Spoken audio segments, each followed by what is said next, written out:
Hi, I'm Allyson Witherspoon, and this is Cars and Culture with Jason Stein. Well, we go back kind of a long way, and I've seen you in various stages of your career, and I'm always honored to have a conversation with you. Allison, thank you for being on the program. Thank you. It's so great to be here. I'm really excited. We're going to have a great conversation, and we're going to talk about Nissan, obviously, and Heisman, and cars and culture.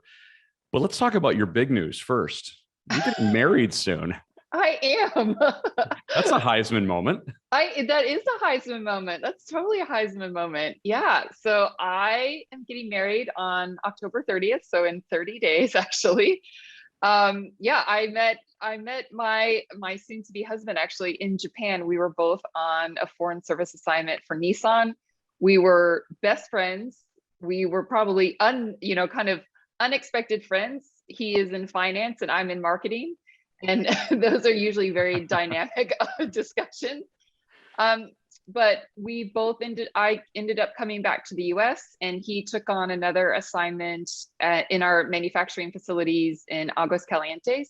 And we stayed in touch as friends. And then he came back to Nashville just to visit with family. And we caught up and realized, there was something a little bit more than friends. Well, congratulations. Thank you. Thanks. So he's the marketing side or rather he's the finance side and you're the marketing side, but yes, you were actually an accounting major originally, I right? was. Yeah. So maybe it does. Yeah. Maybe it does marry up, so to speak. It's full circle. At this point, it's full circle. I think maybe that's why he liked me. I don't know. Okay, so let's get to football. A car company decides several years ago to position itself in something called a Heisman House. Why? You know what? I think this is what's really interesting. I think when it comes to sports sponsorships, it's always a challenge to find a way to create something new and something that can actually live in culture over time. And I think it's always hard to find a way to get the brand in and to get the product in. And when we developed this, it was a way to kind of own a part of college football, which is difficult to do just the way that the media landscape is with college football. And we were really able to carve out a space for it. And over time and through consistency and just kind of trying to improve it and make it better and better each year, we really started to find our place within the college football culture.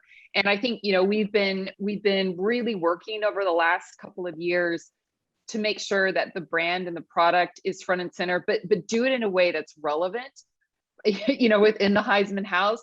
And it's really about inserting ourselves into someone else's passion point, but doing that in, an interesting, entertaining, and relevant way.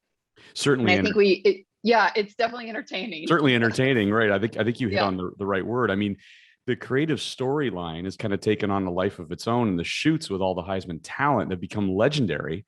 And a fun thing recently is you've started to populate the bloopers with these guys. Whether it's Barry Sanders or Tim Tebow or Eddie George, getting those guys to relax, while the camera's rolling has been an enormous feat for you, I think. It actually, and to be honest, it's not that hard to get them to relax. I think this is what's really interesting about it. And I think what the fans love is it looks on camera like it's this great kind of, epic legend, fraternity of legends. And in reality and on those shoots, that's exactly how it is. These guys are friends. They connect. They talk about their families. They talk about past games. They talk about, what their families are doing over the summer. And I think it is this family. And when they get together and those bloopers, that's really how they interact on set. I was on set this year as well. And it's such a family. That group is really a family and they get along. What you see in those bloopers is what happens in real life. Are they getting along and forming friendships because of you then? Are these friendships that continue on, when the filming is stopped? Is Barry Sanders hanging out at, Tebow's house? I believe that they are. I don't have a tracker on them, but I do. I believe they are. We did an event. Earlier this year in February, we announced the all new 2022 Frontier and 2022 Nissan Pathfinder. And we did that. We did kind of a live, virtual reveal that we were streaming, and we did that here in Nashville. And Tim Tebow and Eddie George were the hosts along with me. And, Tebow comes in and he's like, I wanted to get a hold of Derek and see if he's in town and all this other stuff. They really do hang out, and, they talk about golf outings. They do hang out. It is really like that. And I think what was really interesting this year is that last year when Devontae Smith was named as the newest Heisman, there wasn't a ceremony because everything was virtual. And so there is in the scene in the spot, and it's our launch spot, this is how we Heisman.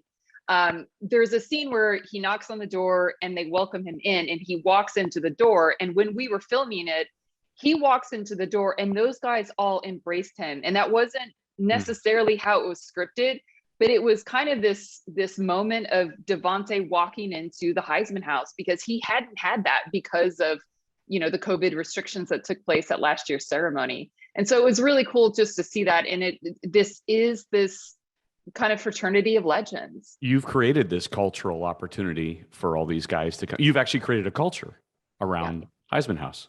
Yeah. And now now what could have been a relatively short-term advertising sponsorship promotion way back when it started is now this, well, I'm the Heisman winner. I've got to now get to the house, right?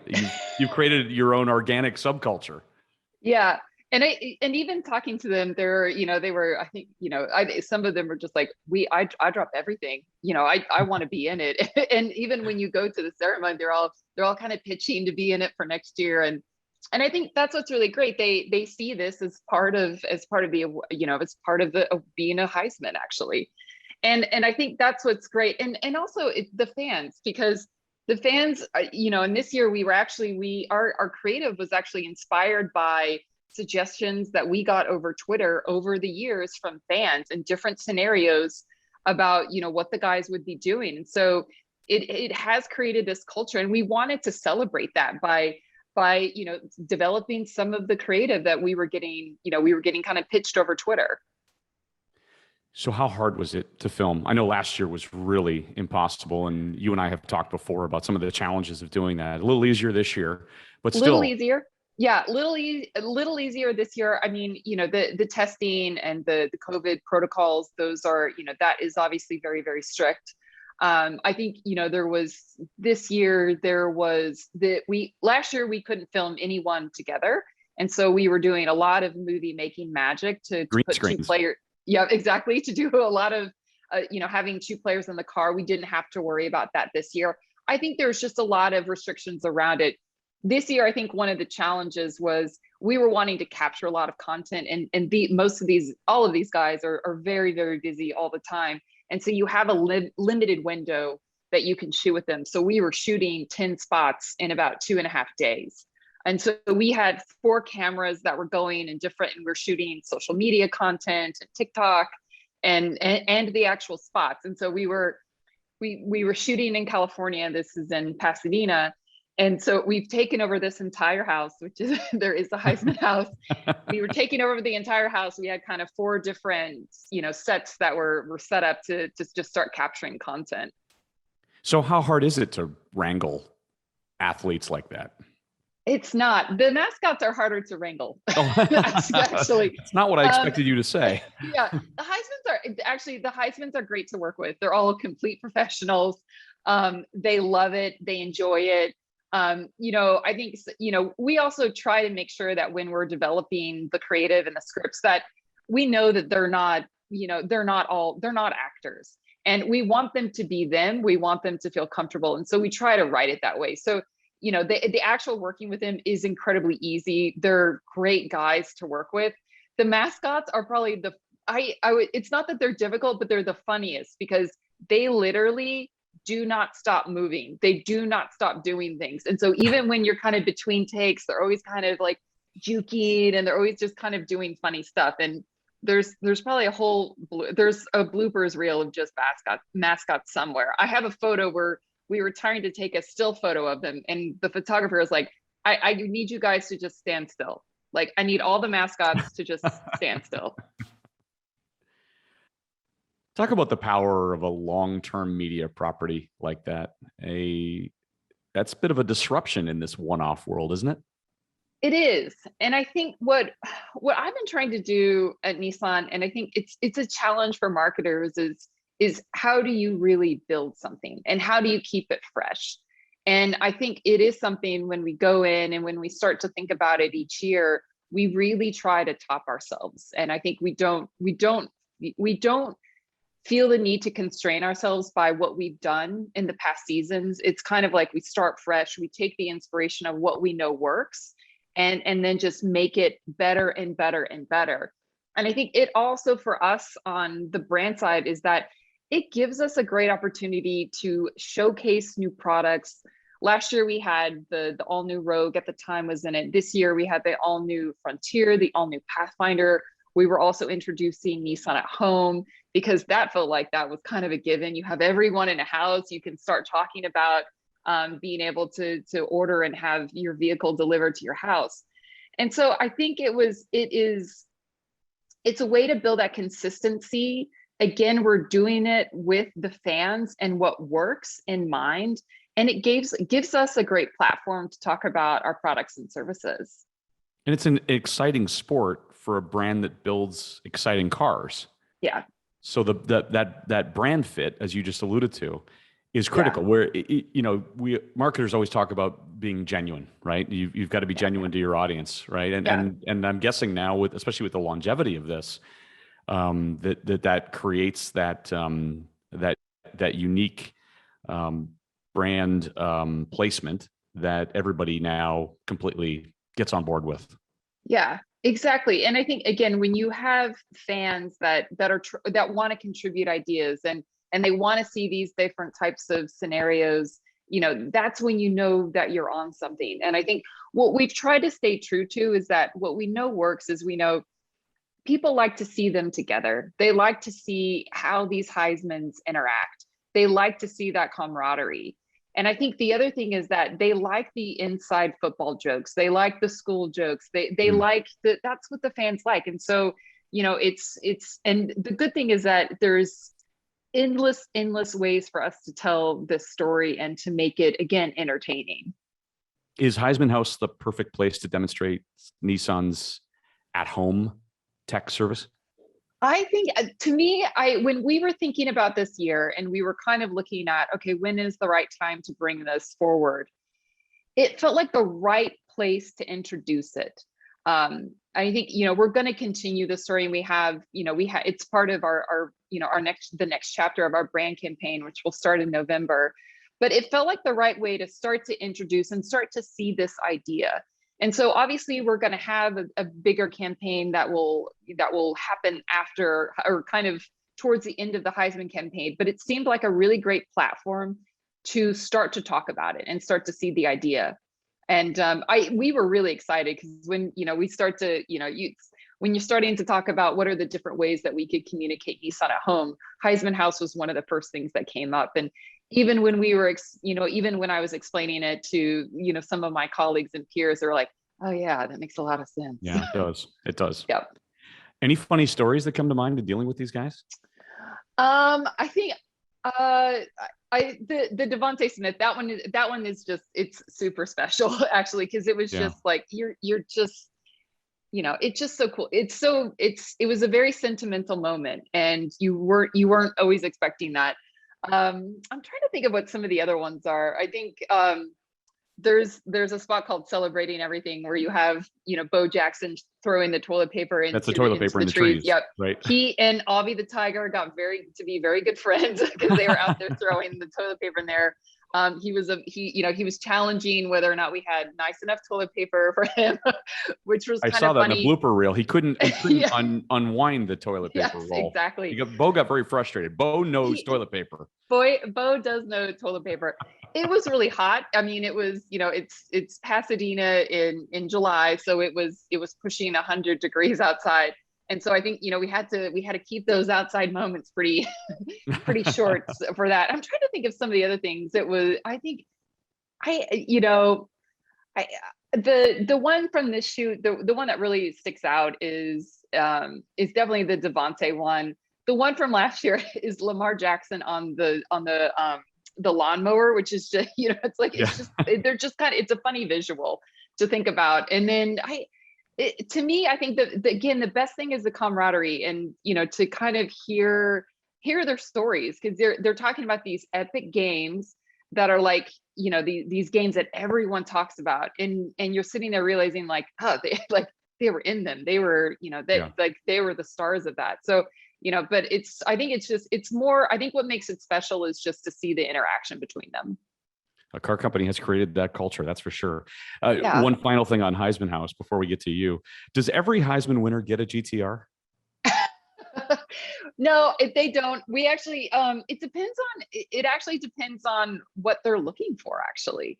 Because not every player is wanting the same thing. So we definitely, we want to make sure that, if we're doing those vehicle deals, that they're ones that kind of resonate. And Devontae has this amazing story about having an Altima. And so that felt like that was a great fit. I know that Tebow was really interested in the Aria, which hasn't come out yet, but he's very interested in that one. And Eddie George, he loved the Pathfinder and the Frontier. So I think we may need to have him make a decision on that one. But it's based on their needs actually. The blooper reel, if you haven't seen it, is up on Allyson's Instagram account. And I want to get to your Instagram account. You recently posted that you played a business woman when you were little. Yes. And fast forward, and now you're here. And what you showed was the cover or the story that was in Business Insider as a CMO to watch in 2021. And your story is such a creative and unique one. And I just referenced it earlier that you were actually an accounting major until you took an international advertising class at the University of Missouri and literally changed your major the next day. I did. The aha moment, though, came from Got Milk, right? Yes. Tell me about that. It was one of those things. I was in a 5-year master's program for an accounting, and accounting was something I just kind of had a natural knack for before I went into college. And I liked numbers. I liked budgeting, which has served me well. Budgeting. I did. But actually, as any marketer out there knows how important that budgeting is, especially when you're dealing with media and media dollars. But so I took a prerequisite, which was an international advertising class at the University of Missouri in Columbia. And they were talking about the Got Milk campaign. And they were talking about how that translation into other languages did not mean the same thing. And some cultures could actually be very offensive. And there was something about that was just so fascinating to me. And it was about how does a brand try to find the right message that will work across culture and that will work across languages. And it was just such a fascinating thing. And I realized kind of then and there that I wasn't an accountant. I was a marketer. It sparked something in my mind. It was more than a knack for something. It was something that I could see myself doing for my entire career. And it sparked this creative side of me that I'm not sure that I had realized or fully realized I had yet. Your parents didn't realize it either, right? What was their reaction? They were a little concerned. I was raised by my dad. He's very much like, you get your graduate degree. He was a doctor, and he was worried. He was worried that he didn't really know anything about it, and he didn't know that you could have a career in it. And so I think he was concerned that I was going to have a difficult time making a career out of it. And then I went even further, and when I graduated, I moved to New York, which was, I'm sure is any parent's kind of nightmare. But I moved there, but I got a job consulting for Mercedes-Benz. So he started to feel better about that. And I think, then once I was able to kind of start showing him what I was doing, and, here's the website that I built, and here's this brochure, and here's this print ad, and then here's this Super Bowl spot, he was like, I get it now. Yeah, but you didn't just work with Mercedes-Benz. You had to tell dealerships that they better get their act together and align their local marketing with national brand strategy. Otherwise, the brand's going to cut you off. I mean, that's a tough job.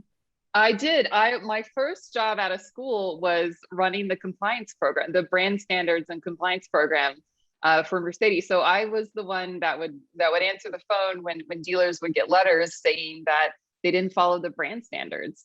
And it was a lot of just discussion. I remember I wanted to, I wanted to have a more helpful discussion, and I didn't want it to be combative. And so it was much more about working with them and helping them design the ads. And it would, logo placement and, where can you put all these different brand elements? And so I really just kind of became, the person that could help them with their local advertising.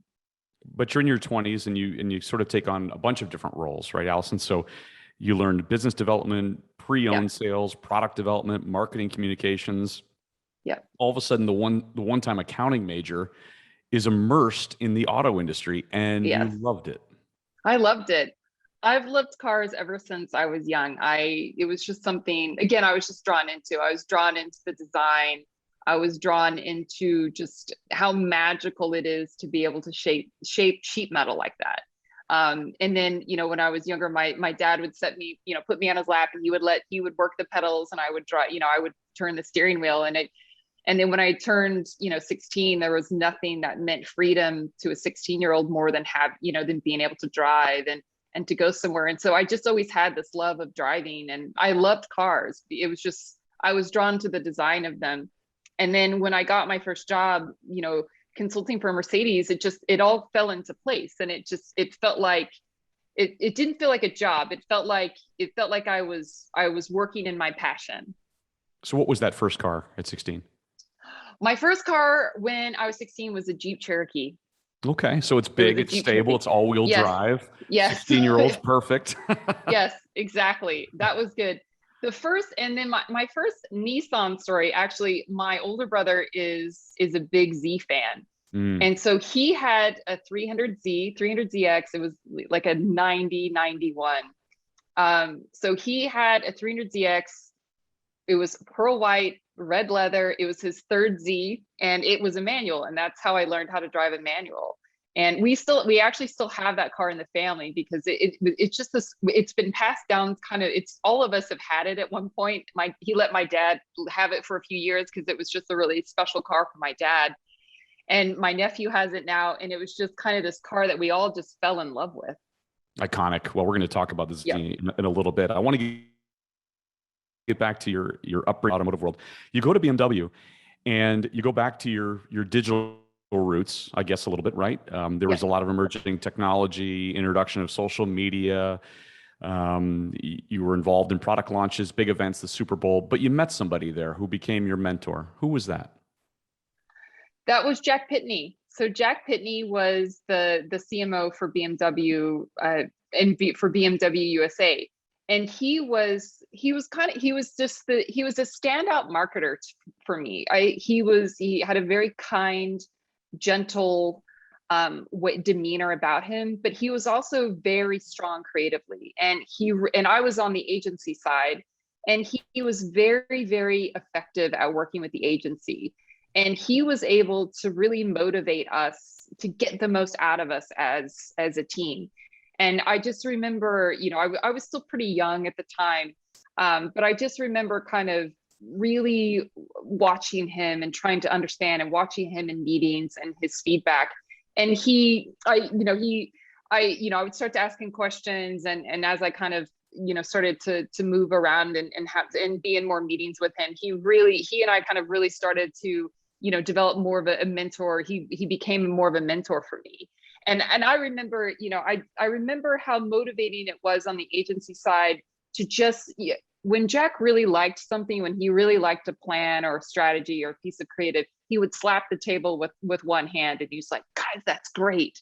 And all you wanted, that would be like the brief for us. We were like, we just want the table slap from Jack. Yeah. Showed you leadership. Showed you, as you said, embodied the type of CMO that you really wanted to be. And Jack unfortunately passed away suddenly at 47 in 2010. You have a motto that's on your Instagram page as well, which is you only live once. And I'm guessing Jack's experience probably reinforced that for you. Yeah, it was, it was kind of the first, I would say, kind of someone that was really, that I was close with professionally, that had passed away. And it was such a shocking thing too. And I had seen him, days before it had happened. I mean, literally like 2 or 3 days before it had happened. And it was just kind of it was just one of those shocking moments. And it's, I still think about it. I think about him and how amazing he was and all of the things. And sometimes I just think about like, I want to be able to kind of be like Jack Pitney. Yeah. Many of us knew him so well. So mentoring has been so important to you, Allyson, and leadership style. But along with mentoring are the cultural differences that you've come to appreciate. And you've had the chance to have a couple of overseas assignments. One was with Volvo in Amsterdam. And of course, you've been in Japan as well with Nissan. Tell me about how mentoring and cultural differences come together to form leadership. Yeah, absolutely. I would say that my overseas experience has really helped. They've been formidable moments in my career.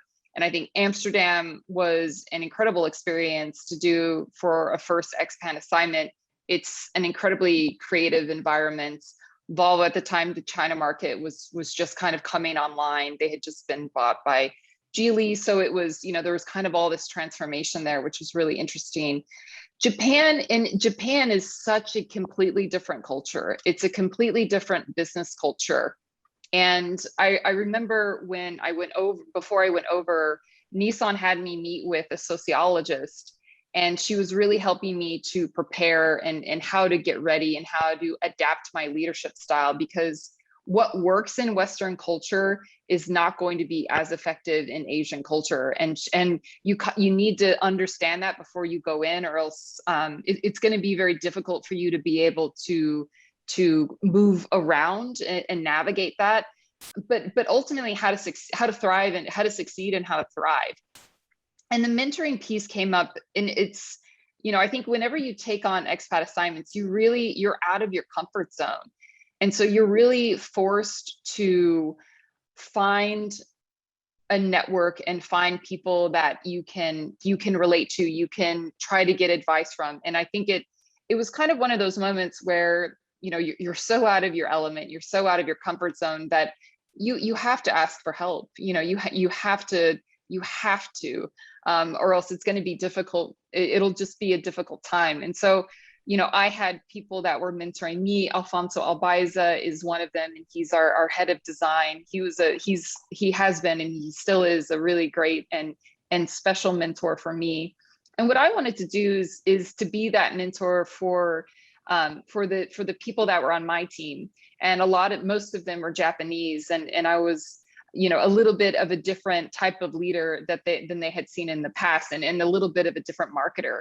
And so I was really wanting to, work with them and have them understand, how to build a strategy. How do you, evaluate and develop creative, and how do you have a voice in these meetings and speak up, but be able to do that effectively, depending on what the situation was.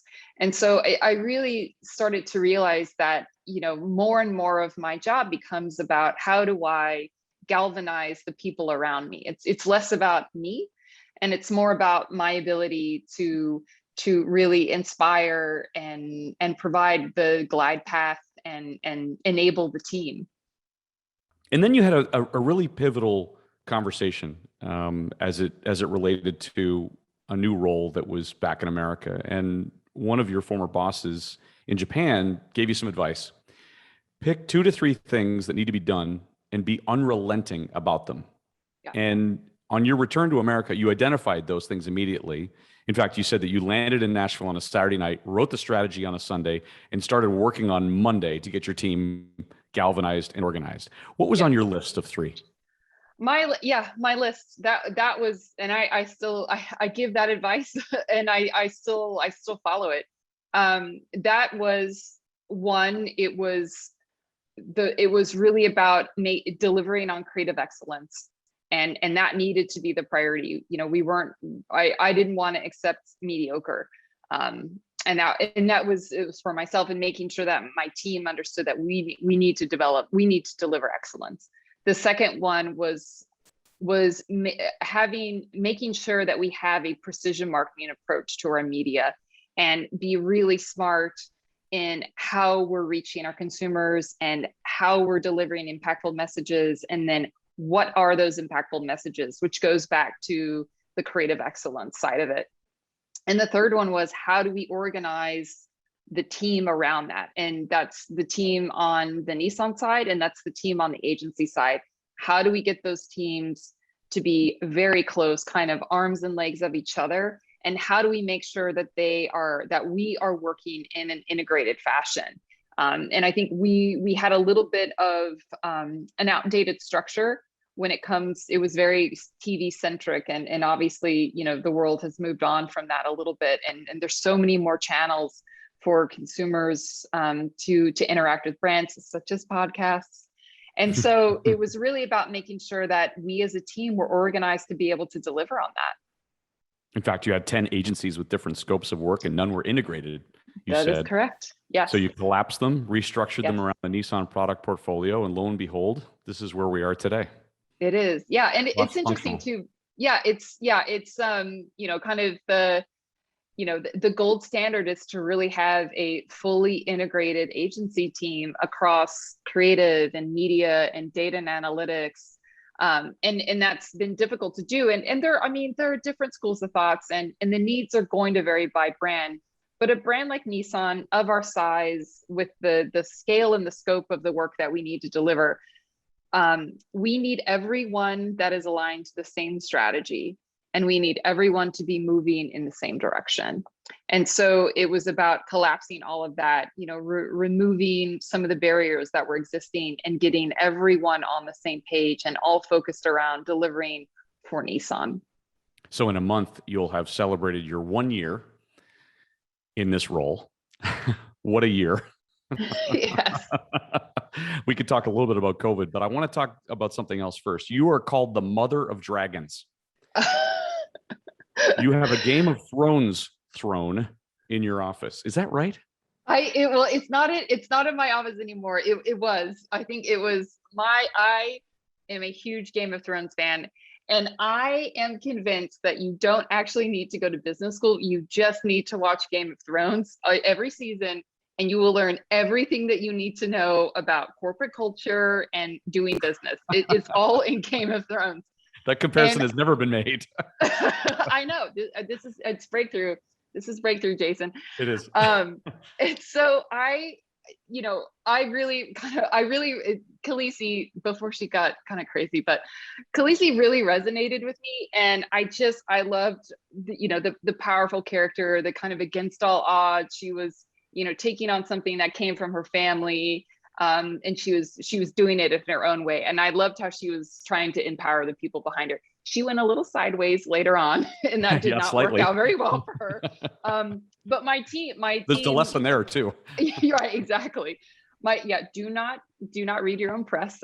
So my team, when I was the marketing director for Infinity, there was a dress your director contest, and they dressed me as Khaleesi, and my team, just amazing. I love working in creative environments because it was dress your director. I don't know what they were going to dress me as. They just told me to bring leather pants, leather shoes, and a leather top, which I had all of those things. And so I go into the conference room, and I love them. There were mood boards. There was a vision board. We had a lot of options when it comes to wardrobe. They had hair and makeup people that were there. And it was just like, all right, what are we doing? It was amazing. So they made me a throne. It was made out of a plastic lawn chair, and then plastic swords and some stuffed animals for the dragons. And it was the best thing ever. You've posted things before, slogans. Well, let's talk about your Instagram account for a moment. One of the things you posted was "Wake up, kick ass, be kind, repeat." Yes, yes, and it's yes. I fully believe that. I do. I believe that every day. And you have a lot of self-deprecating humor. I mean, you're not afraid to make fun of yourself, including posting some of the bloopers with Tim Tebow running behind you and in trying to film a spot. But 9 years ago you put your first post up on Instagram. I mean, 1,363 posts, Allyson. You had no likes on the first post, by the way. I know that, yeah, those change over time. But you really are out there. You are definitely part of a generation that's willing to share all and to be very open about who you are. Yeah, it's funny. Someone else was asking about this. This is how society behaves. This is how consumers behave. And I think I am a little bit different in that I don't try to pretend that I'm an executive and somehow that's separate from who I am. Obviously it's, I there are, obviously you need to be appropriate and kind of all those things. And I may cross the line sometimes. Um, but I just think, I think we need to be much more, I think we as leaders need to be much more transparent about who we are and our lives. I think it makes us, I think it lets people connect with us. It lets the team connect with you. It lets your peers connect with you. It lets consumers connect with you, the fans. And I get messages all the time and DMs and things. And, I like that, but I think it's how our consumers behave. It's how society behaves. So I don't feel like I need to be operating out a different way. And you've been very forthright and open about empowering female leaders. And in fact, you are one of the 100 leading women in the automotive industry, according to Automotive News last year. And you were in Saudi Arabia in March, the week that women were allowed to drive.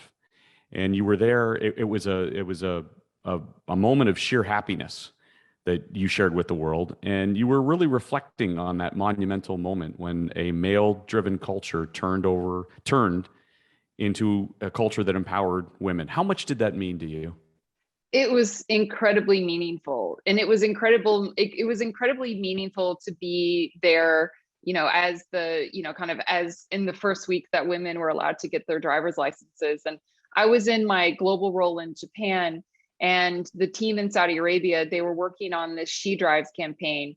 And so we had been working on, I had been, helping them with it and working on it with them together. And so, I was going to be there for a business meeting, and the timing was all aligning. And so I was there, and it was, there were two interesting stories that I really, really, I still sit with today. And the first one was that, they picked me up at the airport and then we go out to dinner, and it's a regular business dinner. I was the only female, which isn't, that's not uncommon. And that's not the first or last time that'll ever happen. And, they were telling me the story about how much things had changed. And if I had been there 2 weeks or 4 weeks before that, I wouldn't have been able to sit with them, and I wouldn't have been able to eat dinner with them. And I just thought how interesting that was, because, I was their peer. In some cases, I had a little bit more seniority than others. And I just thought, like, I had never encountered that situation. And it was such a moment of like, wow, I felt very fortunate, growing up, in the US and having the experiences that I did. But it also just really motivated me to make sure that we can help keep driving, this sense of, empowerment and equality. And the second moment that really stuck out is we were doing a mall display of all the cars, and we were interviewing women and asking them, what are you looking for, as a new driver, what are the things that are important to you? And they were telling me that they're looking for safety, and they're looking for how can the car help protect them, because there was so much pressure on them from society to be good drivers. And that was they were very fearful of that, because there was so much pressure. They didn't want to let society down. It was another one of those moments. I know I got getting chills still, but it was just one of those moments where you just think like, okay, this is very different than what I've experienced. And how can I help be a part of, letting them know about all of the technology that we have on the cars? How can we help, driving experiences, which the team in Saudi Arabia ended up putting on? And how can we be a part of enabling this culture that, you don't have to be fearful of what I think we all probably feel is a basic kind of right of being able to drive. Well, and it fit with your value of being fearless, because you've said before that you've been the underdog, not the obvious choice for a lot of positions, but that people saw things in you and they took a chance on you. Yeah. And in a way, in those moments, I mean, you weren't afraid and you wanted to embrace it, much in the same way that this culture needed to embrace what was changing. Yeah, exactly. And I think it's, I think sometimes marketers, we have to be a little fearless, because it takes a lot to try to be, creative and sometimes in a corporate environment. And you have to be able to find ways to push through those walls. And I try to do that in my everyday life. I try to do that, in how I operate in my personal life too. And I think when I think about times like that and in Saudi Arabia and some of the other moments that I've been in, it's just, like, how can we all do this together? How can we have more fearlessness in some of these things? All right, you've got some cool cars that you're going to be marketing soon. So let's talk about sheet metal. All right. You're getting ready to launch another all-new Z, as I referenced earlier. There was a time in 1972 that I think there was a bong holder that was standard equipment in that car. Anything special coming on this new Z that we should know about? I think I think one of the things that is really resonating, after we announced it in August is the manual transmission. And it's such a simple thing, Thank right? Goodness. But it's just, this is what this car is about. And it's this beautiful design. To me, the Z is just the total package of sportiness and sexiness and design. It's retro, but it's future. It's just all of those things in one package.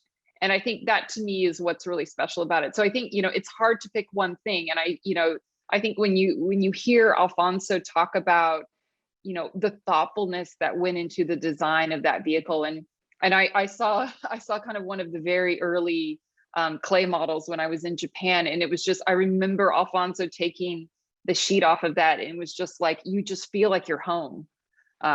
You're just like, the Z. I love it. Well, especially for you, because you can add another Z to your family's collection. Yes, exactly. Yes, I know. My brother's like, when does it go on sale? That is your twin brother, by the way. Actually, this is my older one. I do have a twin, but this is my older brother. The Aria is on the horizon. Yes. With semiconductors really determining the real launch window, how do you market a vehicle that you're not sure you're going to have on the ground? And that relates to the overall issue in the auto industry right now, which is dealers have no cars. How do you adjust your plans given that? I think, that's a great question. And, what we've learned over the last probably 20 months is that we really have to be agile. As marketers, we have to be agile. Things are gonna change. Production is gonna change. There are going to be things that happen outside of any of our control, such as pandemics and supply shortages. And we just need to be able to adapt. So when it comes to Aria, I think, we know, we have a good sense of what's going to happen. And then I think it's just making sure that we have scenario planning became very, very important in 2020, as, during the initial crush of the pandemic. And I think we've just started to be able to have several different scenarios for any of our plans, because, another COVID wave could happen. There are production challenges. So I think it's always being prepared at this point and being nimble enough to be able to adapt. When you think about how the world is going to be different because of COVID from a marketing standpoint, what did you learn the most?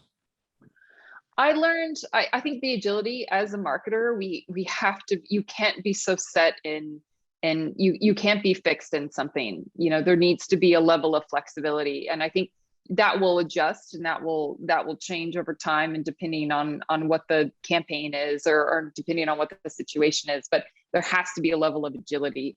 And then I think the other thing is you have to be able to understand what consumers' needs are much more in real time. than, thinking that you're going to plan something a year out and the entire context is going to be exactly the same. You need to be able to adapt to what consumers are looking for.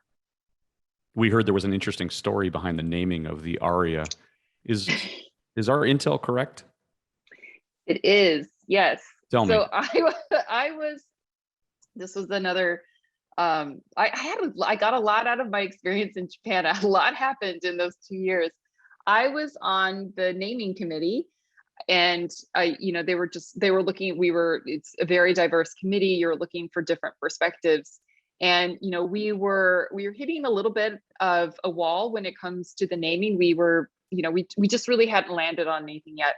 And so we kind of went back. We had this big, it's a very democratic process. We had a big, let's do a brainstorm, get a lot of ideas from around the world. And we were riffing on a name, and it wasn't quite right. There were some potential trademark issues. And my niece's name is Aria, and she spells it Ariya, and it means lioness, so a female lion. And I'm sitting there talking. I was like, well, my niece spells it this way, and this is what the meaning is. And everyone's like, that's okay, okay. And it goes on the board. And so we had a board, and then just kind of over the course of probably the next month, it just the list got smaller, and the name just started to kind of move up the list as everyone was kind of reflecting on it and digesting it. And then, again, it's a very democratic process. So this kind of it went through the different levels of approval, and ultimately it was the name that was selected. So did you tell her? I did. She is 8. So she's very excited. I actually told her, the concept was revealed in October of 2019 at the Tokyo Motor Show. And a few weeks after that, there was we were doing the Heisman House tour at the Alabama LSU game. And so my brother and his wife and Aria came. And so I gave her a big poster of it. And there's this video of me kind of announcing it to her, which I think is also on my Instagram. And I think at first she didn't quite understand it. She definitely understands it now. It's in her room. She is very excited about it, and she loves it. You just want to make her a lifelong Nissan fan, I'm guessing. You've done that. I know. Exactly. Yeah, exactly. You ride a Triumph motorcycle too, right? Yeah, that was actually a friend of mine's. So we were just kind of playing around. Are you a motorcycle? Helmet. I mean, I've been on it. It's not, I definitely like 4 wheels a little bit better. It's fun, and I'm not a very good rider at all. Let's go back to where we started. You're going to get married. Yes. What car will be sitting outside the church? I don't know if I want to say this. I guess I can. It will be an Aria. Ah, okay. Actually, with your niece behind the wheel. It has to be there are a lot of disclaimers that are like that. So it's going to be an Aria. Wonderful. Thanks for breaking that news here on Cars and Culture. You're welcome. Allyson, you say you only live once. You're living a great life, and I appreciate you being on this show. You've been absolutely wonderful to chat with today. Thank you. I really enjoy this. Thank you. And to you as well. Thank you. The automobile is one of the most important inventions that revolutionized the modern world. In America, the rich history of car culture runs deep as technology continues to shape the future of the industry. Jason Stein, former publisher of Automotive News, is here to share the stories of people passionate about cars, from industry leaders and innovators to car-obsessed celebrities. Buckle up as Jason takes you inside the boardroom, onto the track, and around the bend on Cars and Culture on Sirius XM Business Radio.